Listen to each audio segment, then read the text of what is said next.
Ciao, sono il dottor Max, della PharmaMax, che si occupa della pubblicazione dei foglietti illustrativi dei farmaci, in formato video, dove io personalmente vi leggerai i bugiardini.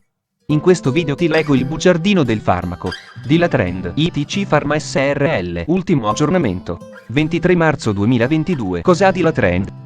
Confezioni, informazioni commerciali sulla prescrizione, indicazioni, posologia, controindicazioni, avvertenze speciali e precauzioni di impiego, interazioni con altri medicinali e altre forme di interazione. Assumere Dilatrend durante la gravidanza e l'allattamento. Effetti sulla capacità di guidare veicoli e sull'uso di macchinari. Effetti indesiderati. Sovradosaggio. Proprietà farmacodinamiche. Proprietà farmacocinetiche. Dati preclinici di sicurezza. Elenco degli eccipienti. Farmaci equivalenti. Farmaci esteri. Cos'ha Dilatrend? Dilatrend è un farmaco a base del principio attivo carvedilolo, appartenente alla categoria degli beta bloccanti e nello specifico bloccanti dei recettori alfa e beta adrenergici. È commercializzato in Italia dall'azienda ITC Pharma SRL. Dilatrend può essere prescritto con ricetta RR, medicinali soggetti a prescrizione medica. Confezioni. Dilatrend 25 mg 30 compresse, importato dalla Repubblica Ceca. Dilatrend 25 mg 30 compresse, importato dalla Repubblica Ceca. Dilatrend 25 mg 30 compresse, importato dalla Repubblica Ceca. Dilatrend 25 mg 30 compresse, importato dalla Repubblica Ceca. Dilatrend 25 mg 30 compresse divisibili. Dilatrend 6 e 25 mg 28 compresse divisibili. Informazioni commerciali sulla prescrizione. Titolare: Kepla Pharmarzneimit GmbH. Concessionario: ITC Pharma SRL. Ricetta: RR, medicinali soggetti a prescrizione medica. Classe A. Principio attivo: carvedilolo. Gruppo terapeutico: beta bloccanti. Forma farmaceutica: compressa divisibile. Indicazioni: trattamento dell'ipertensione arteriosa essenziale. Carvedilolo è indicato per il trattamento dell'ipertensione arteriosa essenziale. Può essere usato da solo o in associazione con altri antiipertensivi, specialmente con i diuretici tiazitici. Trattamento dell'angina pectoris. Trattamento dello scompenso cardiaco. Posologia: le compresse devono essere assunte con una sufficiente quantità di liquido. Non è necessario assumere le compresse con i pasti. Tuttavia, nei pazienti affetti da scompenso cardiaco, carvedilolo dovrebbe essere somministrato in concomitanza dei pasti per rallentare l'assorbimento e ridurre l'incidenza di effetti posturali quali l'ipotensione ortostatica. Trattamento dell'ipertensione arteriosa essenziale. Adulti. Il dosaggio consigliato per l'inizio della terapia è di 12,5 mg una volta al giorno per i primi 2 giorni. Successivamente, il dosaggio raccomandato è di 25 mg una volta al giorno. Se necessario, il dosaggio può essere gradualmente aumentato ad intervalli non inferiori alle 2 settimane, fino al raggiungimento della dose massima consigliata di 50 mg al giorno, da assumersi in un'unica somministrazione o frazionata in 25 mg 2 volte al giorno. Anziani. La dose raccomandata per l'inizio della terapia è di 12,5 mg una volta al giorno. Tale dosaggio ha permesso di ottenere un adeguato controllo dei valori pressori in una parte dei pazienti. Se la risposta dovesse essere inadeguata, il dosaggio potrà essere aumentato ad intervalli non inferiori alle 2 settimane fino al raggiungimento della dose massima consigliata di 50 mg, da assumersi frazionata in 25 mg 2 volte al giorno. Trattamento dell'angina pectoris. Adulti. Il dosaggio raccomandato per l'inizio della terapia è di 12,5 mg 2 volte al giorno per i primi 2 giorni. Successivamente, il dosaggio consigliato è di 25 mg 2 volte al giorno. Si raccomanda di non superare tale posologia. Anziani. La dose raccomandata per l'inizio della terapia è di 12,5 mg 2 volte al giorno. Successivamente la dose può essere aumentata, dopo un intervallo di almeno 2 giorni, a 25 mg 2 volte al giorno, dose massima da non superare. Trattamento dello scompenso cardiaco. La decisione di iniziare la terapia con carvedilolo per lo scompenso cardiaco deve essere presa da un medico esperto nella gestione di tale patologia, dopo un'accurata valutazione delle condizioni del paziente. I pazienti devono essere sempre stabili dal punto di vista clinico e non devono presentare deterioramento dello stato clinico o segni di scompenso rispetto alla visita precedente. Nei pazienti in trattamento con digitale, diuretici e ACE inibitori, il dosaggio di tali farmaci dovrebbe essere stabilizzato prima di iniziare il trattamento con carvedilolo. Il dosaggio deve essere personalizzato ed il paziente deve essere attentamente seguito dal medico durante tutto il periodo necessario per il raggiungimento del dosaggio adeguato. La dose raccomandata per l'inizio della terapia è di 3,125 mg 2 volte al giorno almeno per 2 settimane. Se tale dosaggio è ben tollerato, la posologia può essere in seguito aumentata, ad intervalli non inferiori alle 2 settimane, e portata prima a 6,25 mg 2 volte al giorno, poi a 12,5 mg 2 volte al giorno ed infine a 25 mg 2 volte al giorno. Il dosaggio dovrebbe essere aumentato fino alla dose più alta tollerata dal paziente. La dose massima raccomandata è di 25 mg 2 volte al giorno in tutti i pazienti con scompenso cardiaco severo e nei pazienti con scompenso cardiaco lieve o moderato con peso corporeo inferiore a 85 kg. In pazienti con scompenso cardiaco lieve o moderato con peso corporeo superiore a 85 kg la dose massima raccomandata è di 50 mg 2 volte al giorno. Prima di ogni aumento del dosaggio, il paziente dovrebbe essere esaminato dal medico per accertare eventuali segni di peggioramento dell'insufficienza cardiaca o di vasodilatazione. Un temporaneo peggioramento dell'insufficienza cardiaca o la ritenzione idrica dovrebbero essere trattati con un aumento del dosaggio dei diuretici, sebbene occasionalmente possa essere necessario diminuire la dose di carvedilolo o sospenderne temporaneamente l'assunzione. Nell'eventualità in cui il trattamento con carvedilolo venga interrotto per più di 2 settimane, la terapia dovrà essere nuovamente iniziata con l'assunzione di 3,125 mg 2 volte al giorno e successivamente la posologia dovrà essere aumentata tenendo conto delle precedenti raccomandazioni.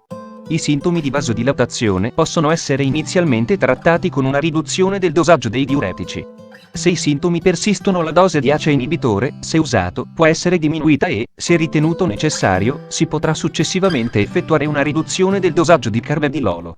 In tali circostanze, la dose di carvedilolo non dovrebbe essere aumentata fino a quando i sintomi di peggioramento dell'insufficienza cardiaca o di vasodilatazione non siano stati stabilizzati.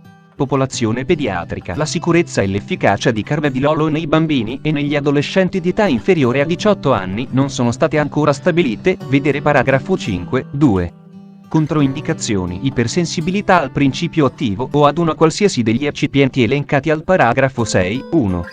Insufficienza cardiaca instabile / scompensata, scompenso cardiaco in classe IVINIA, classificazione della Euros New York Heart Association Euro S, non rispondente a terapia standard che richieda terapia con inotropi per via endovenosa, disfunzione epatica clinicamente manifesta, allattamento, blocco atrioventricolare di 2A e di 3A grado, a meno che sia stato posto un pacemaker permanente, bradicardia grave, 50 bpm, malattia del nodo del seno, compreso blocco senoatriale, ipotensione grave, pressione sistolica. 85 mm Hg, shock cardiogenico, feocromocituma non controllato con alfa bloccanti, acidosi metabolica, asma bronchiale o altre malattie respiratorie con una componente broncospastica, ad esempio pazienti con malattia polmonare ostruttiva cronica che non assumono medicinali per via orale o inalatoria.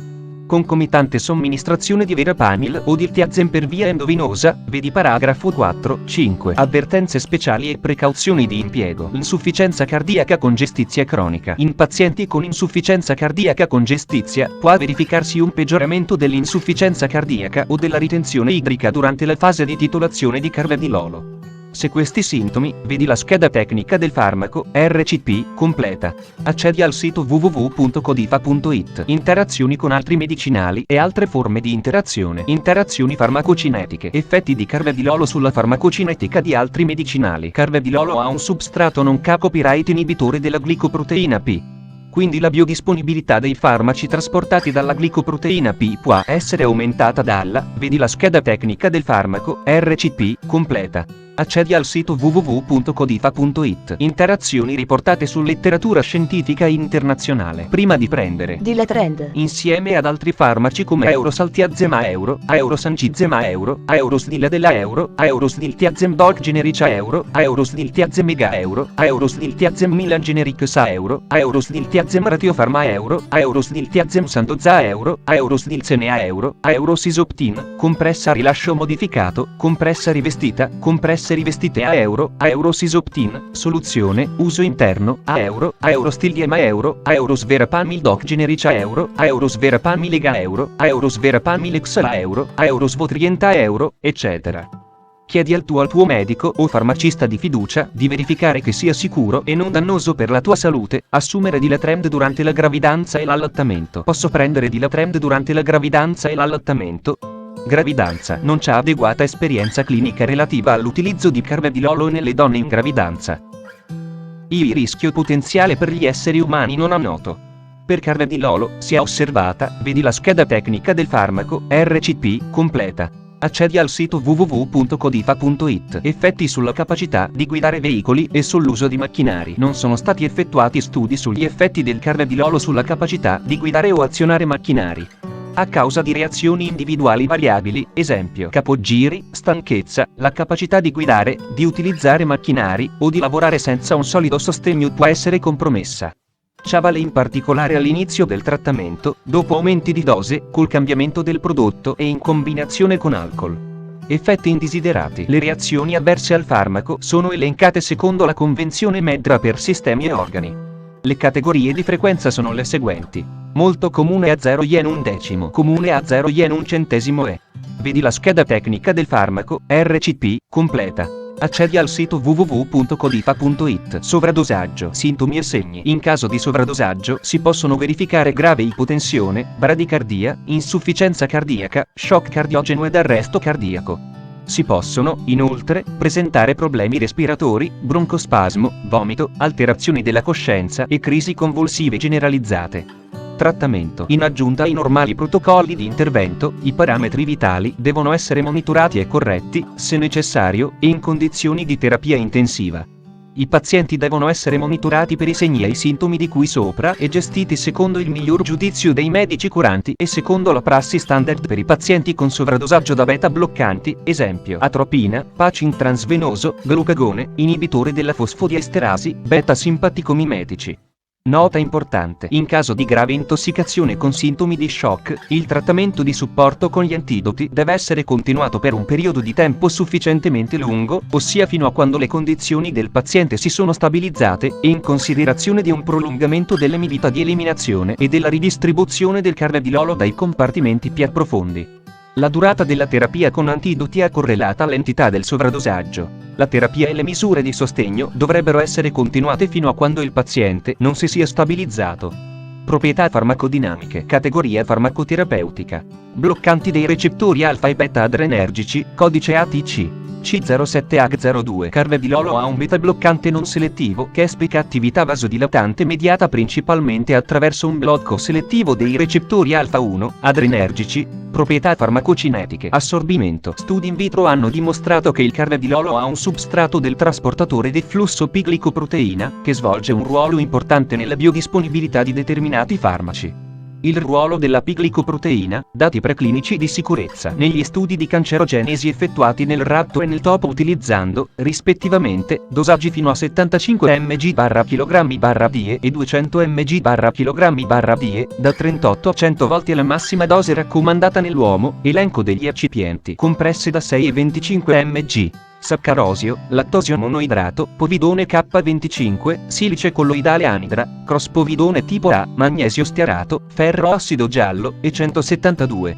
Compresse da 12,5 mg. Saccarosio, lattosio monoidrato, povidone. Farmaci equivalenti. I farmaci equivalenti di Dilatrend a base di carvedilolo sono Carvel, carvedilolo Accord, carvedilolo Almus, carvedilolo Alter, carvedilolo Aurobindo, carvedilolo Doc generici, carvedilolo EG, carvedilolo Exal, carvedilolo Milan Generics, carvedilolo Pensa, carvedilolo Ratiofarm, carvedilolo Sandoz, carvedilolo San, carvedilolo Technigen, carvedilolo Zentiva, Carvipress, Colver, Curcix, Dilatrend, Locard, Omeria. Fonte, foglietto illustrativo. AIFA, Agenzia Italiana del Farmaco.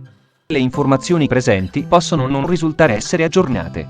Per avere accesso alla versione più aggiornata, si consiglia l'accesso al sito web dell'AIFA, Agenzia Italiana del Farmaco. Grazie per avermi seguito fino a qui, spero che la PharmaMax ti sia stata utile, iscriviti al canale e sarai informato sulla pubblicazione dei nuovi video bugiardini. Buon proseguimento, ci vediamo al prossimo farmaco esaminato.